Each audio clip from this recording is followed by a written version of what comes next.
Muito bem, moçada. Então vamos, nesse encontro, continuar os aspectos importantes sobre repetição de débito, pagamento indevido, pleitear, restituição, como é que faz?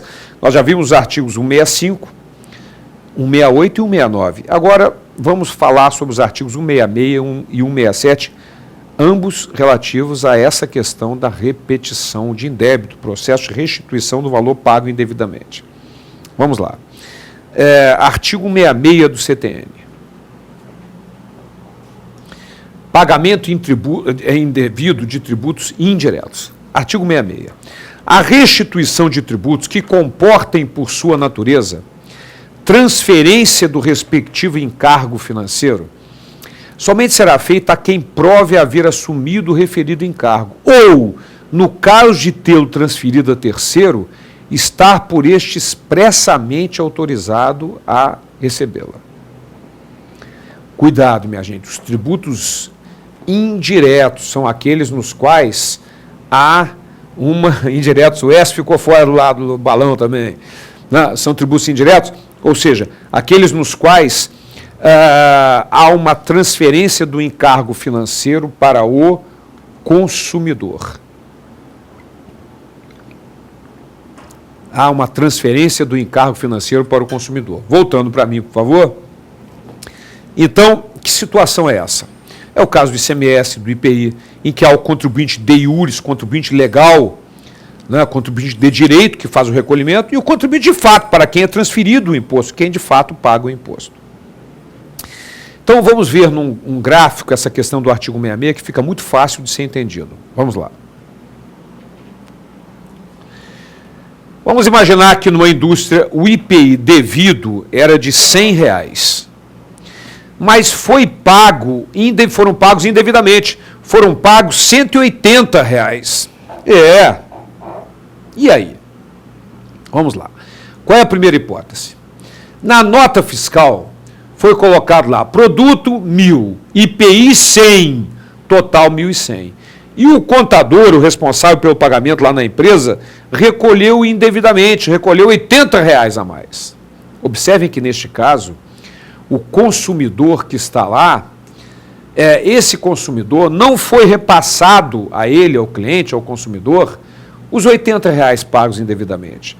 A indústria assumiu esse encargo sozinha, ela não transferiu para o consumidor. E, portanto, neste caso, já que não foi repassado a ele, a indústria pode pleitear a restituição sem qualquer problema, porque ela assumiu o encargo sozinha.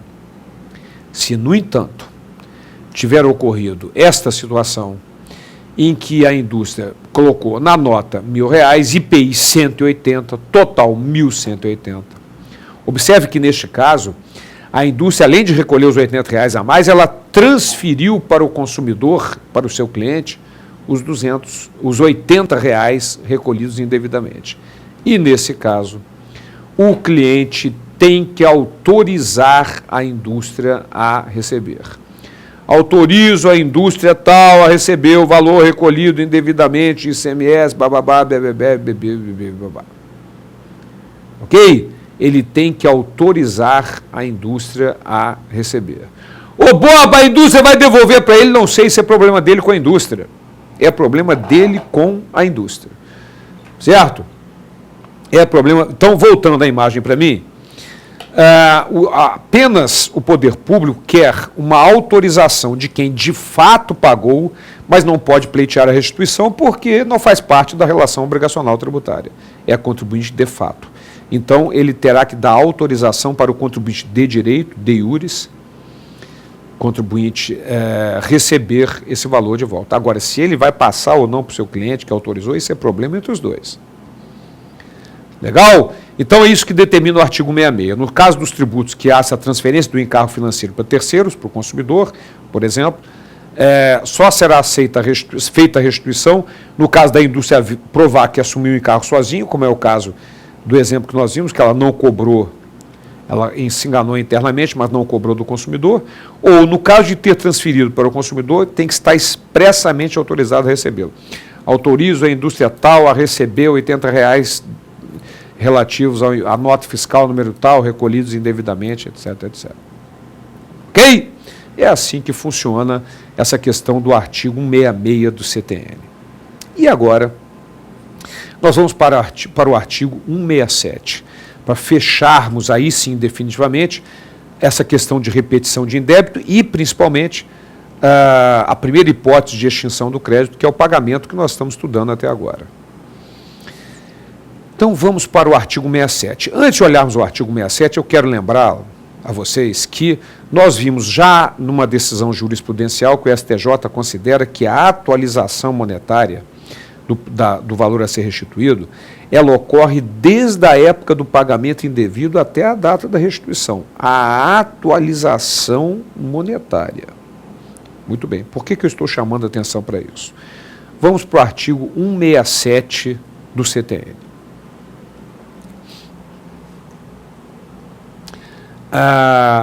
Aliás, na verdade, eu queria, antes de falarmos sobre o artigo 167, eu queria fazer um comentário importante sobre essa questão do artigo ainda 166 do CTN. Ok? Lá do artigo, essa questão sobre o artigo 166 do Código Tributário Nacional. Alguns aspectos jurisprudenciais que eu já ia me passando aqui, mas é importante para a gente comentar também. Então vamos lá. Ainda antes do artigo 67, portanto, a respeito do artigo 66, ou seja, aquela situação na qual o contribuinte de fato tem que autorizar o contribuinte de direito a pleitear a restituição. Então vamos lá. Embora o ICMS seja tributo indireto, de acordo com o STJ, e o é de fato, né, é transferido para o encargo financeiro para o consumidor, quando se trata de aproveitamento de crédito, afasta-se a aplicação do artigo 66, não se exigindo a prova negativa da repercussão. Contudo, em se tratando de devolução, restituição ou compensação, o contribuinte deve provar que assumiu o ônus ou está devidamente autorizado por quem o fez a pleitear o indébito. O que significa isso? Voltando para mim. Minha gente, o ICMS é um imposto não cumulativo. E como é que assim como o IPI, os novos impostos da competência residual, as novas contribuições para a Seguridade Social, etc. Ora, como é que funciona a não cumulatividade? A mercadoria, quando entra no estabelecimento, o imposto devido pelo estabelecimento remetente gera crédito, na saída gera débito de imposto.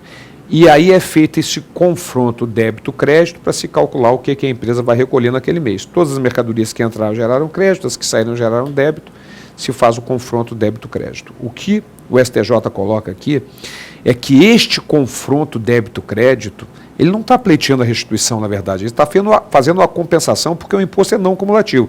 Então não depende de autorização de nada.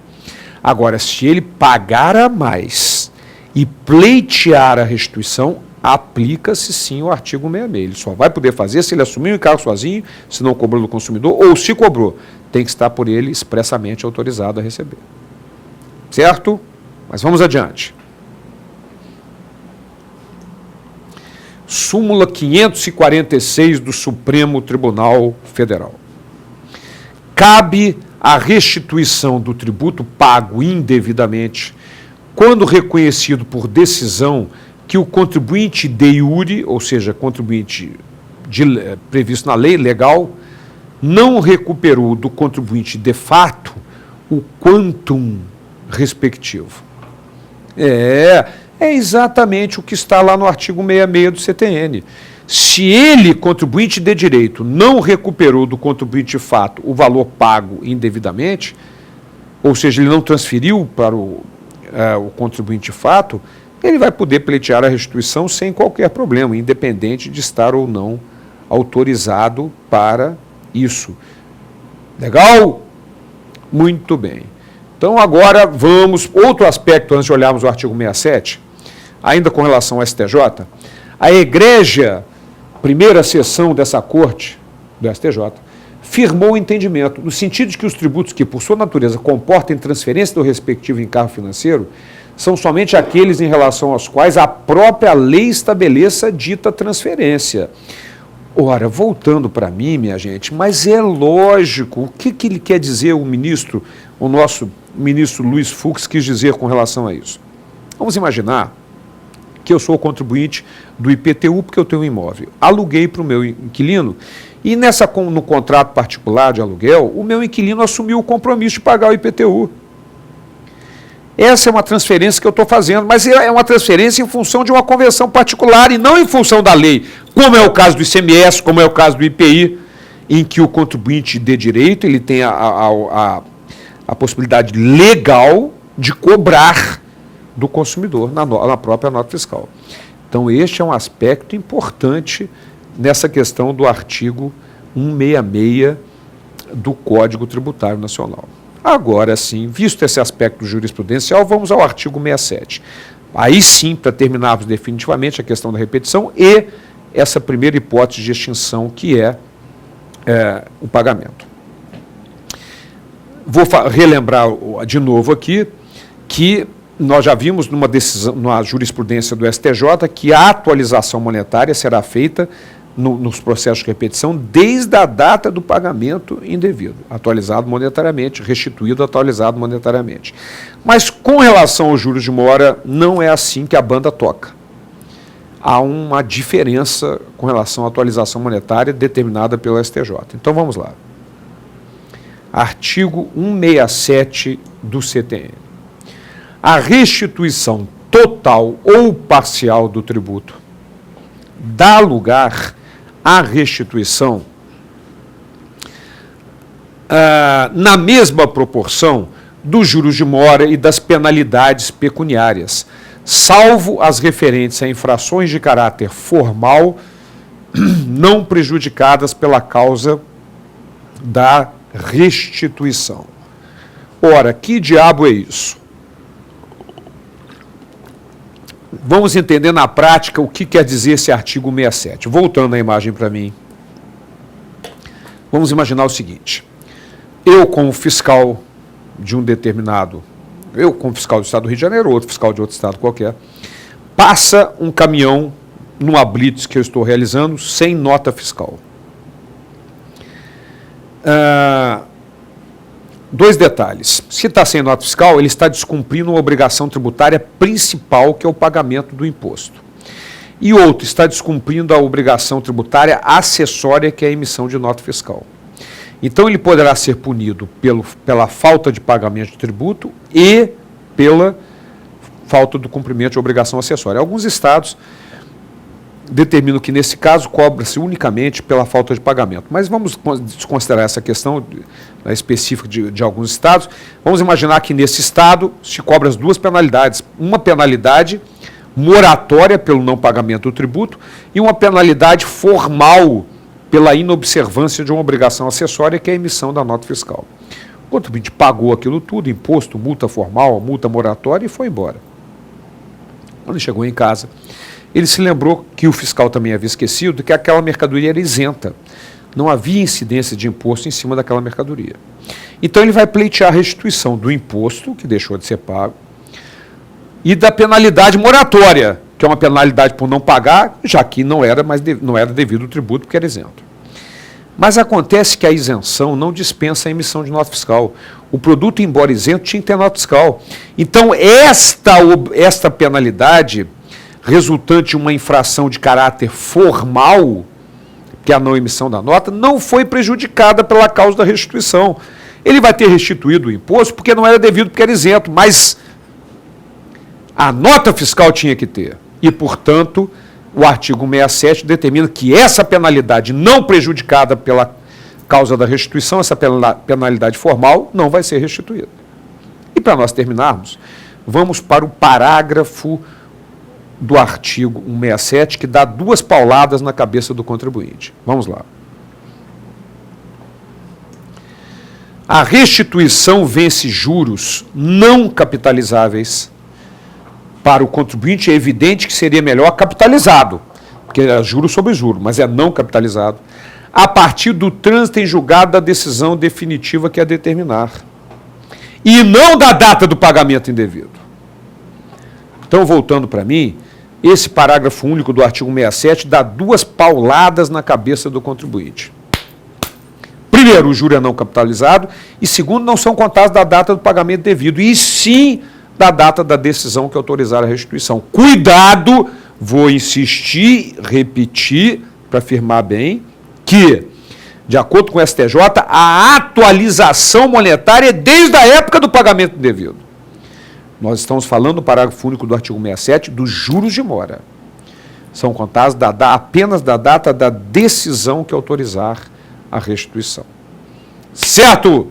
Muito bem. Com isso, nós terminamos a primeira hipótese de extinção do crédito tributário, que é o pagamento, e no próximo encontro vamos dar sequência ao estudo das outras 10 hipóteses de extinção do crédito. Até lá.